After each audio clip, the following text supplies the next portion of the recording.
안녕하십니까? 오늘은 왜 40년일까? 라는 제목으로 말씀을 나누고자 합니다. 민수기 33장 1절에서 3절을 보겠습니다. 이스라엘 자손이 모세와 아론의 지위를 받아 부대를 편성하여 이집트에서 나와서 행군한 경로는 다음과 같다. 모세는 주님의 명에 따라 머물렀다가 떠난 출발지를 기록하였다. 머물렀다가 떠난 출발지는 다음과 같다. 이스라엘 자손이 라암셋을 떠난 것은 첫째 달 15일 곧 6월절 다음 날이었다. 그들은 모든 이집트 사람이 훤히 보는 앞에서 팔을 휘저으며 당당하게 행군하여 나왔다. 이렇게 기록되어 있습니다. 민수기 33장은 이스라엘 민족이 이집트를 떠나 가나안 동쪽 모압 평지에 이르기까지의 여정을 기록하고 있습니다. 어디서 출발하여 어디에 장막을 쳤다는 내용이 반복되는데 장소는 상세하지만 시기는 거의 언급되지 않습니다. 정월 15일에 라암셋을 떠났다는 것과 40년째 되는 날 5월 초하루에 아론이 죽었다는 것만 기록되어 있고 나머지는 기록이 없습니다. 그러니까 그 중간 약 38년에 대한 기록이 없는 것입니다. 광야 생활이 정말로 40년이었느냐에 대한 의문이 생길 수밖에 없는 부분입니다. 출애굽을 설화로 보는 진보적 신학자들에게는 큰 문제가 아니지만 역사적 사실로 보는 보수적인 학자들 입장에서는 설명하기 어려운 부분입니다. 그러면 왜 40년일까요? 아니, 왜 40년이어야 했을까요? 이스라엘은 숫자 철학에 능한 민족입니다. 3은 하나님의 수고, 4는 사람의 수라고 그들은 생각했습니다. 3과 4를 더한 7도 인간과 하나님의 관계에서 완전함을 뜻하는 하나님의 수입니다. 그래서 제7일은 안식일이 되지요. 6은 7에 이르지 못하지만 가까이 다가가는 수이기에 하나님의 영역을 넘보는 교만의 수로 여겨졌습니다. 요한계시록의 666도 이 맥락에서 이해할 수 있습니다. 3과 4를 곱한 12는 하나님의 뜻을 이루는 데 쓰이는 수입니다. 이스라엘의 12지파, 예수님의 12제자가 바로 그 상징입니다. 가룟 유다가 자살하자 사도들이 한 명을 새로 뽑아 기어코 12를 채운 것도 그 이유입니다.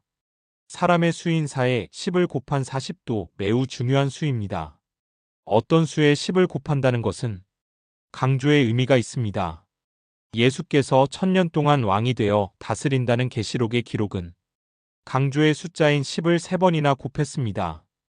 문자 그대로 1000년이 아니라 그렇게 오랫동안 영원히 왕이 되어 다스린다는 의미입니다.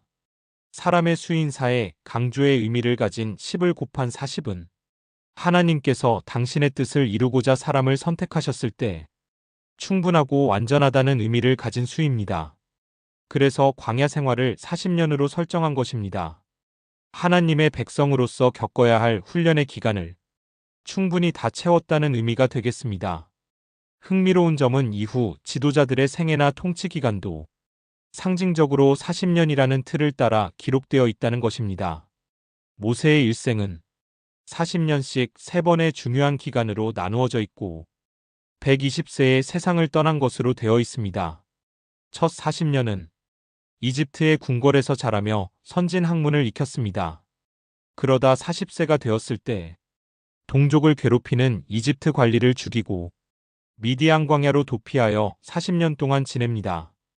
영적인 성숙의 기간이었다고 보수적인 학자들은 말합니다. 80세가 되었을 때 모세는 하나님의 부르심을 받아 40년 동안 이스라엘의 영도자로 활동합니다.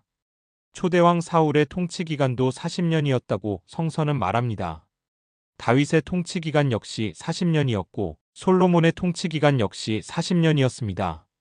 정말로 세 왕이 모두 꼭 40년씩 통치했을까요? 아니면 40년이라는 의미의 기간을 초기 왕들에게 적용시킨 것일까요? 답은 분명합니다. 이렇게 역사적 사료가 없거나 부족한 전설의 시대를 기록한 문서를 읽을 때는 그것이 사실의 기록이 아니라 의미의 기록이라는 것을 이해하고 읽어야 하는 것입니다. 진보적인 신학자들 중에는 모세는 물론이고 다윗과 솔로몬의 역사성까지 의심하는 분들도 적지 않습니다. 심지어 역사적 예수의 실존성까지 의심하는 학자도 있습니다. 성서의 세계를 이해하는 것이 이렇게 어렵습니다. 그런데 이런 전이해 없이 성경을 백독을 했다, 천독을 했다 하고 자랑하는 사람들이 있습니다. 위험하고 무모한 짓입니다. 성서를 어떻게 읽어야 하는지를 배우지 못한 상태에서, 그러니까 혼자서는 절대로 알 수 없는 성서 시대의 역사와 기록 의도를 이해하지 못한 상태에서 수백 번을 읽으며 문자 그대로 사실로 받아들인다는 것은 합리성과 분별력이 이미 파괴되었음을 의미하는 것입니다. 이런 사람은 10중 8구 무서운 맹신자가 될 수밖에 없습니다.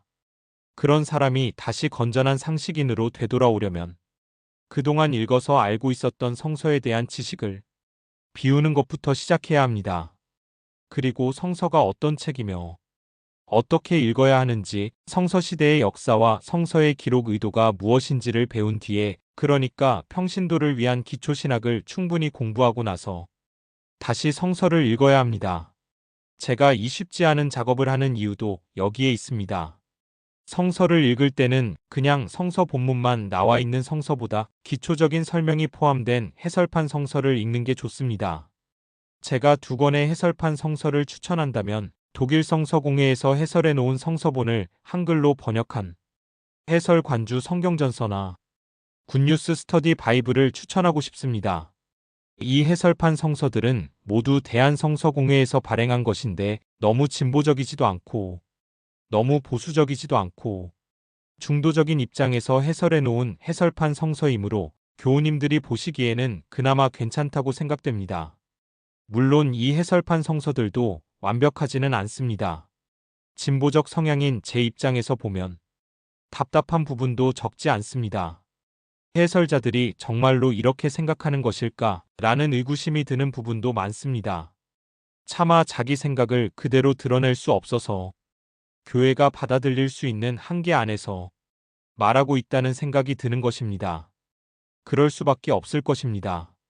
조직 안에 있는 사람은 그 조직의 입김으로부터 자유롭지 못하니까요. 저처럼 자의반 타의반으로 교단에서 나온 사람이야 자유롭게 말할 수 있지만 조직에서 녹을 받아야 가족과 함께 살아갈 수 있는 대부분의 신학자들은 말하고 싶은 대로 말하기 어려운 것이 현실이니까요. 오늘은 여기까지 하겠습니다. 고맙습니다.